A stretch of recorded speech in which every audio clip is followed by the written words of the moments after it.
Hello, everyone.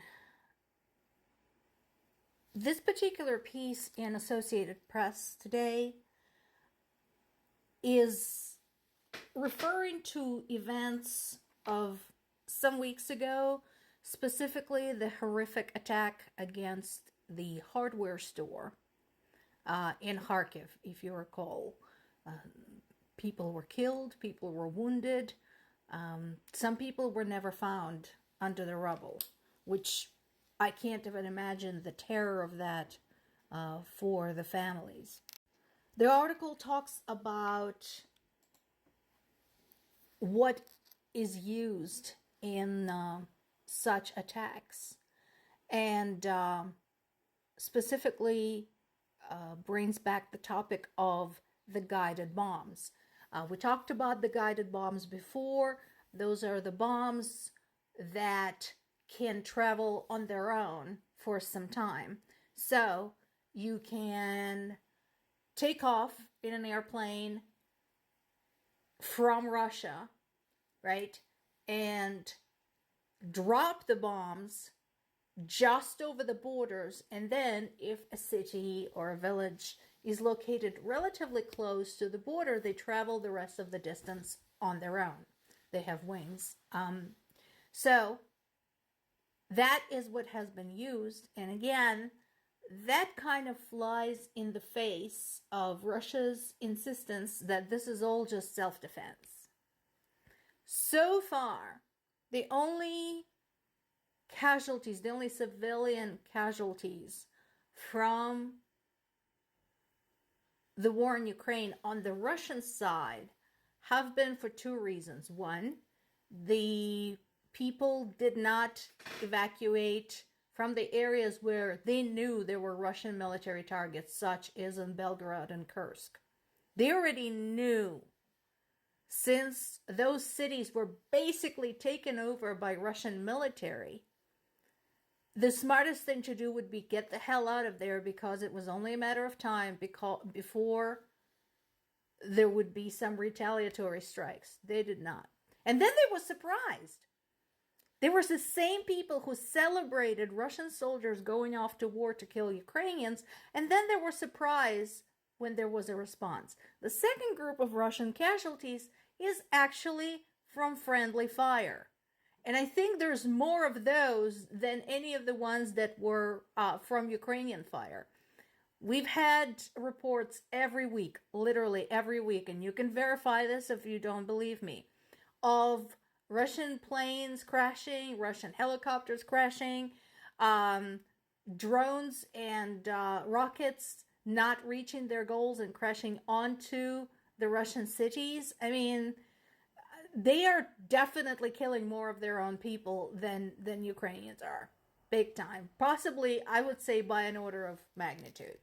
So, but of course, Ukraine is bearing losses as well. This article is in The Guardian talking about one of the fighter pilots from the fabled Ghost of Kiev, Lieutenant Colonel Valentin Karinchuk, who was laid to rest today.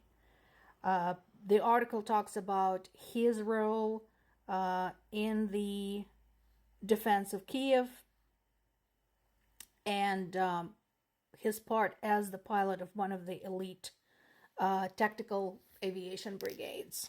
In light of all this, this is adorable. This is hilarious. They're saying this is peaceful. Really? Do you know what's in this agreement? Look it up. Basically, the core part of the agreement is very NATO-like, actually. It states that Russia and North Korea are to supply weapons to one another on demand, regardless of the purpose. So,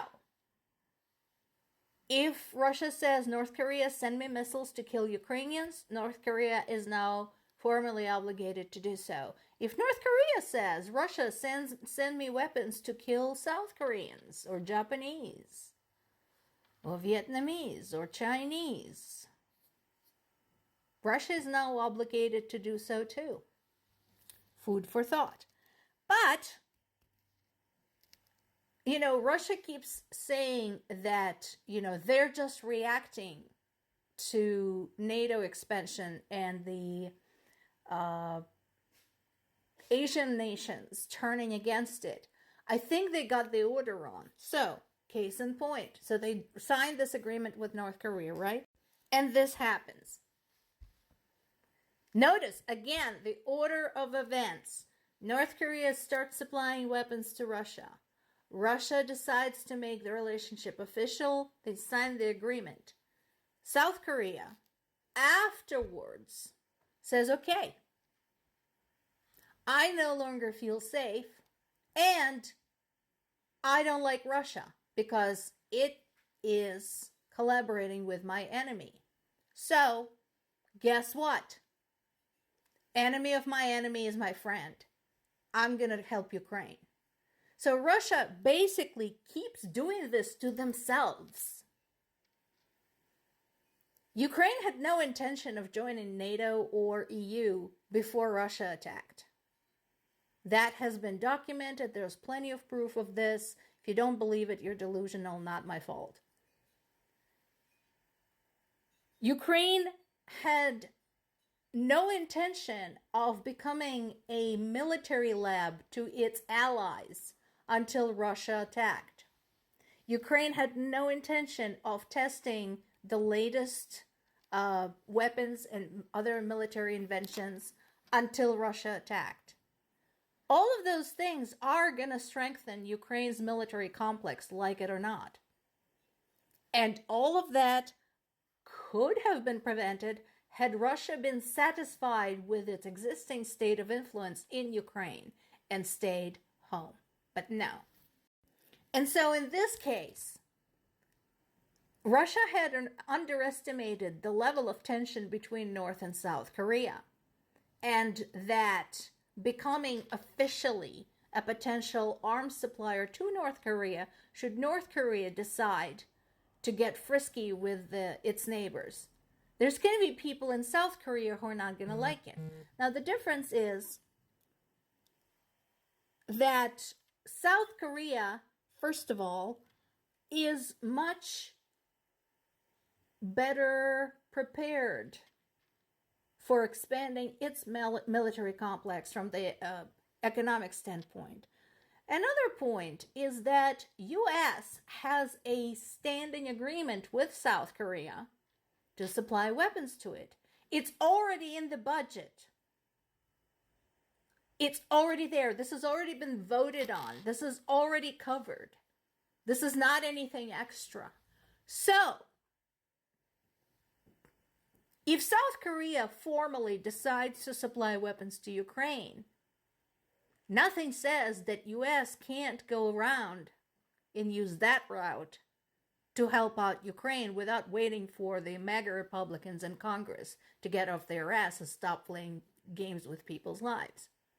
So once again, by doing this, Russia majorly shot itself in the foot. Keep going, Russia. You're doing great.